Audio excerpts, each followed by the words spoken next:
Hello, welcome to our All Politics is Local podcast. I'm your host, Juliet Abdel, President and CEO of the Cedar Rapids Metro Economic Alliance.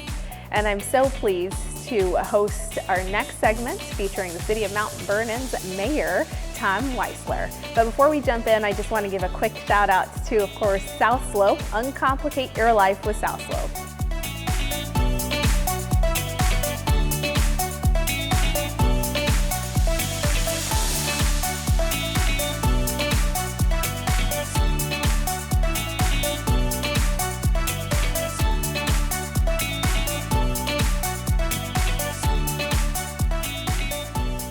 Mayor, I'm so excited to have you with us. Thank you very much for the invitation. I enjoy representing Mount Vernon in as many capacities as I can, and I appreciate the opportunity to do this here. And you've been representing Mount Vernon for quite some time. Let's take people a little bit on a journey into office. Okay. I can do that. My wife and I, we moved to Mount Vernon in 1982, and we're in a career that usually involved a lot of movement relocations through time, but we'd been in Mount Vernon a couple of years and had some opportunities to move on, and had a family conversation, and my wife said, those are all great opportunities, but we're staying here. Oh. So the light bulb went on and said, I think we'll grow where we're planted here. Yeah. So got involved with the city, first of all in Parks and Recreation, and my wife got involved with the school district.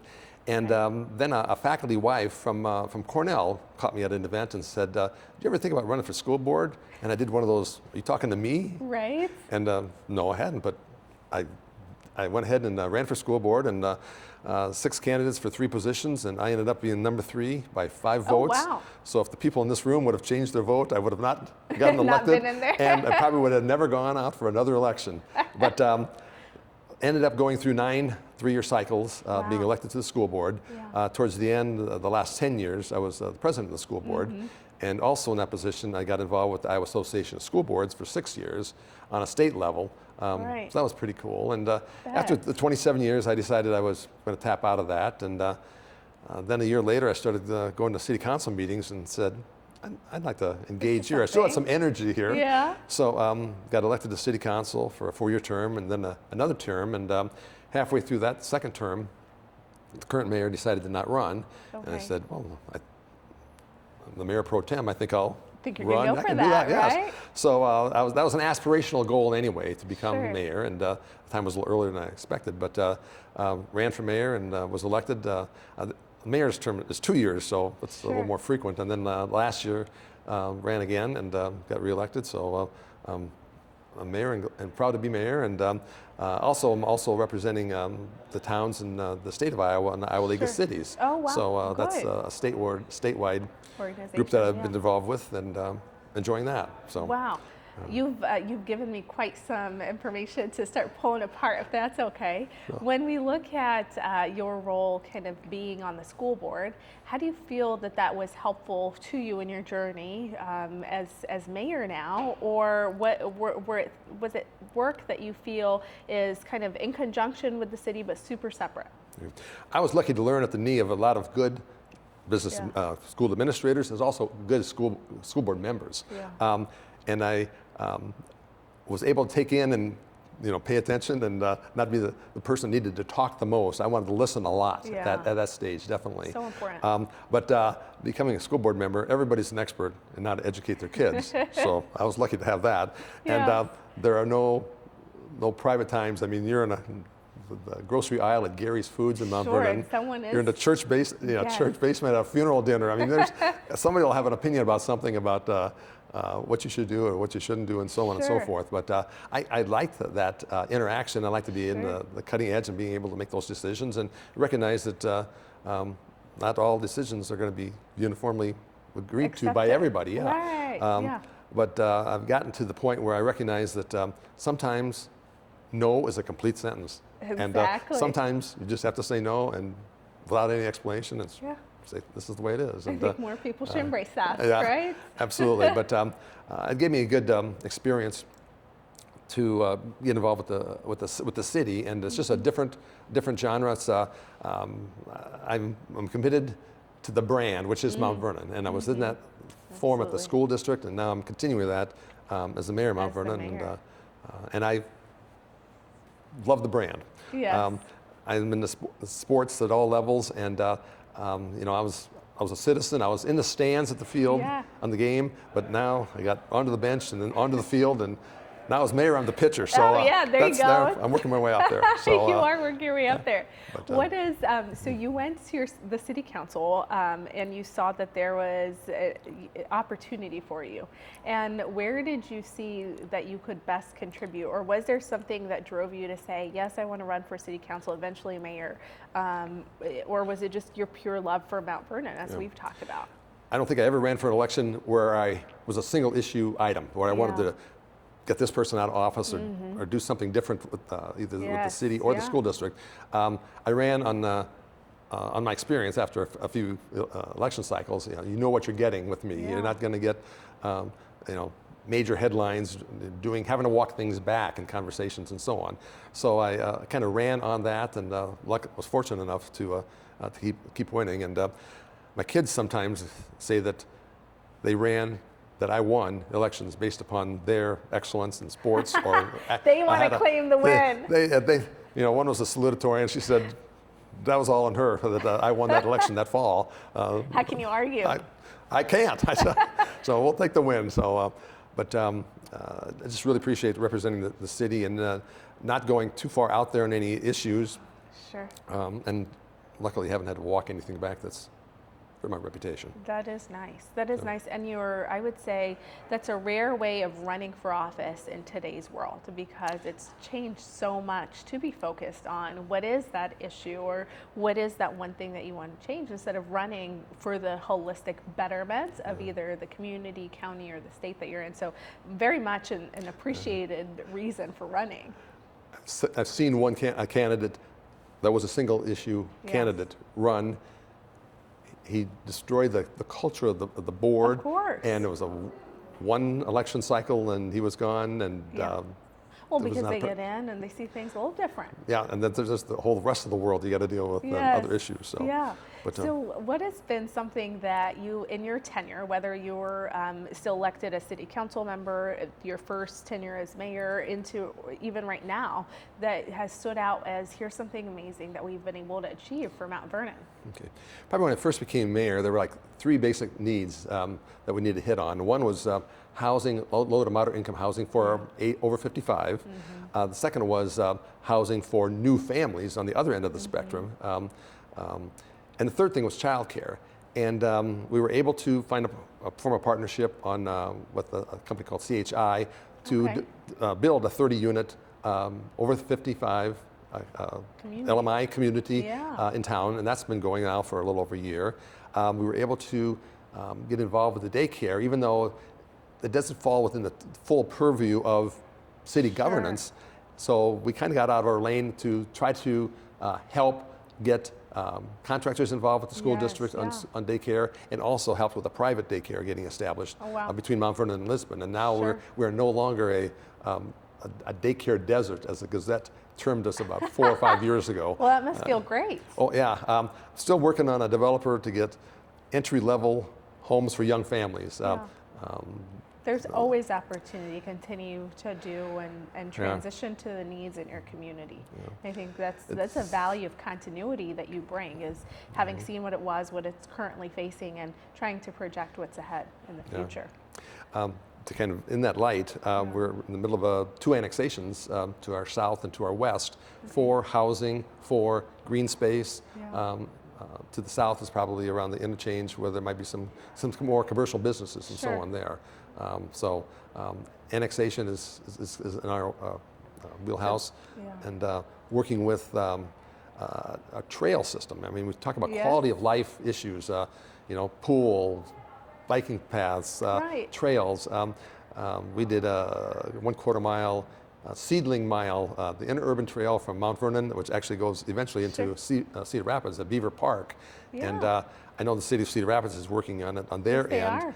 And then county, I think, is literally having a construction meeting this afternoon they've got the major part between Mount Vernon and Cedar Rapids. Okay, so then we've got this continuity of... Exactly, and it was an old railroad line that closed up like 98 years ago or something like that. So we'd like to get it opened up. And bike trails are a part of the quality of life. And it is a part of it. you know, we've done internal trails in Mount Vernon, but now we need to take that next step. Right, and just being able to connect them from communities to communities, Absolutely. I think is a huge value. And it just took us 90 plus years to kind of move in that direction, but it's happening, and that's an exciting thing in itself. Started out with, the first time I ran for city council, I did some short-term goals, medium-term goals, long-term goals. Couldn't think of any long-term goals to bring it up at this League of Women Voters event, so I just pulled, how about opening the interurban trail again? Oh my gosh. I started getting legs, and pretty soon Lynn County got involved with it, and then Cedar Rapids got involved with it. That. And now it's, and then we went ahead and poured the first quarter mile of it, and now it's starting to be very develop. proud So of that. yeah, That's amazing. we're getting there. Well, you know, there are so many things for you to be proud of in your tenure or just as a resident of Mount Vernon. When I introduced this podcast, and we've chatted about it right before we joined here, you know, it's branded as All Politics is Local. And for you as someone who is a locally elected official, having been in several capacities, what does that truly mean to you? Okay. Well, don't pass up an opportunity to engage, and even if it's in a church parking lot or downtown at a coffee shop or whatever, never pass up the opportunity to engage.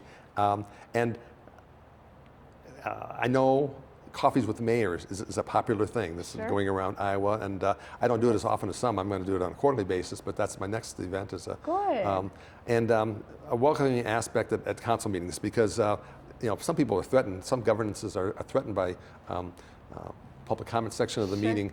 I don't think we should be. I mean, we have it up front on our agenda. We want to welcome people if they have an issue to address it, and because it's not going to go away unless we face it up. And there may be some hard conversations, and I'm at an age now where I'm comfortable with tough conversations. I can do those and be comfortable with it, but still try to work to getting some closure here.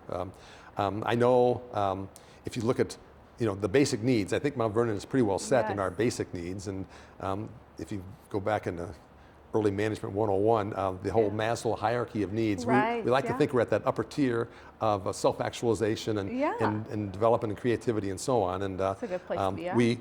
With our festivals, our festival season, it's a priority for us. And Mount Vernon kind of prides itself on trying to be that third place, that third site. Everybody has their workplace and their home place, but for Lynn County residents, I would like Mount Vernon to be that third place where you go for pizza at the Lincoln Wine Bar, or for coffee at the Fuel, or for Chalk the Walk Festival and so on. But Chalk the Walk, I am there 12, 15 hours a day. I'm not working, but I'm walking, and I'm meeting people, the residents and so others. Our next one is the Heritage Days, so I'm going to be actively engaged out there all day, all those days with Heritage Days, and I'll be in the parade.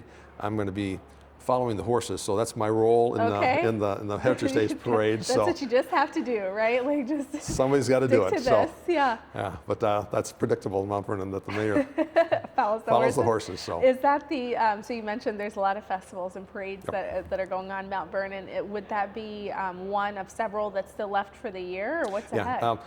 Chalk the Walk was like 6 weeks ago. That was our first one. That's like, we like to think it's the beginning of the festival season in Lynn County. But it's a way to get people out there, and we had beautiful weather for it. And the theme was the 250-year anniversary of the country. So there's a lot of red, white, and blue, and the artwork and the major pieces, as well as the 168 10 by 10 squares on the 4 blocks of a street. But it's a neat thing, and especially the artists that are come up with different themes, and the artists that can picture depth in paintings. That's pretty neat. That's pretty talented to have that. That is pretty amazing. And it's neat. Well, and I love your passion for Mount Vernon, and just your ability to not only support the community having been mayor, but as a resident that goes out and experiences. But I also want to applaud you, because one of the things that I've seen you personally do is continue to go out through Iowa and share the amazing things that you have in Mount Vernon, and come to surrounding communities and represent that. And I think that's a part that I can't emphasize that enough, is that you are elected to lead a community, but you're also elected to champion the things that are being done. Absolutely. I mean, my authority doesn't end at the border of Mount Vernon. We are working with Lynn County Trails Association on this trail process. I've used Kristen Roberts at the United Way Yes. to help get council on daycare. Right. Never would have thought about that. Yeah. Tonight we host a movie in our downtown theater on charitable giving. Okay. It's, and there's a panel afterwards with representatives from the Greater Cedar Rapids Community Foundation that are involved with that. Yes, yeah. If you go back far enough, our ambulance service is shared with Lisbon.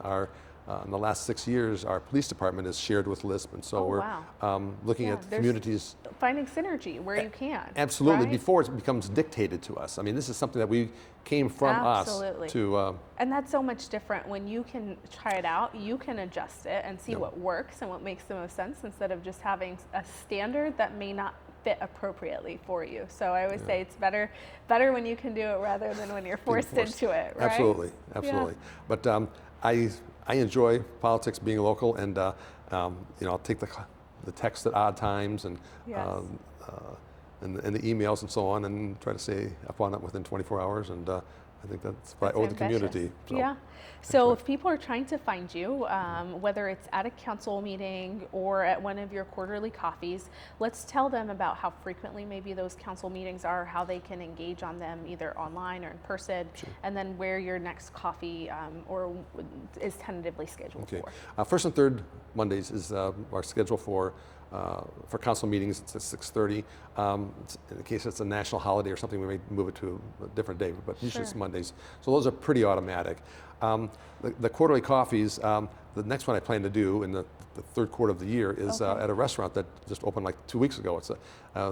You could say that there was another niche that we needed to fill, and that was breakfast restaurant. And this is a new breakfast lunch restaurant that opened, and I haven't asked them the question yet, but my goal is to have my mayor's coffee there. But I always learn something out of it. I mean, it's not people lined up complaining about anything. It's did you know, or did you know this, or how about this? So I come away taking notes, and I have things to do afterwards that are good things to do. People ask if you're tired of being an elected official and having to deal with calls and emails and stuff like that, and I said, the stuff I get is really interesting. I mean, it can be challenging sometimes, but some things that I hadn't considered, and like, wow, about. It's a different perspective, right? Exactly. Yeah. We could use this, so let's take advantage of that.